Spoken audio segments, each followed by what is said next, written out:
How does ambiguous slang confuse us? Imagine hearing someone say a phrase and not being sure what they really mean. That's the tricky part about ambiguous slang. It can make conversations confusing or even funny. When slang is ambiguous, it means it has more than one possible meaning. This can happen in two main ways. First, lexical ambiguity, which is when a single slang word has different meanings depending on who is using it. For example, the word cool can mean something is fashionable or just okay, depending on the person or place. Second, syntactic ambiguity occurs when the way a slang phrase is structured can lead to different interpretations.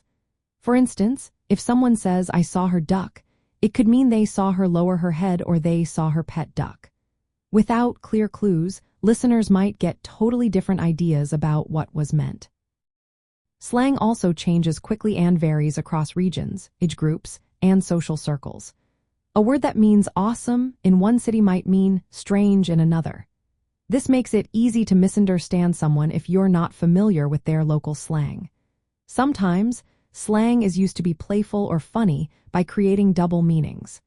But that can backfire if the listener doesn't catch the joke or takes it literally.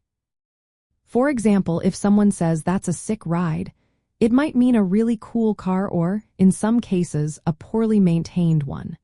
Without tone or facial expressions, it's hard to tell which meaning is intended. To decode ambiguous slang, we're relying on context. The situation, how someone says it, their facial expressions, and shared cultural knowledge all help us figure out what they really mean. If these clues are missing or misunderstood, the slang stays unclear. This can lead to miscommunication or even awkward moments. That's why it's important to pay attention to these details and ask questions if you're unsure. Using slang carefully, especially with people you don't know well, helps avoid confusion. If you're learning slang, recognizing its potential for ambiguity means you can ask for clarification or give more context. That way, everyone stays on the same page and conversations stay smooth.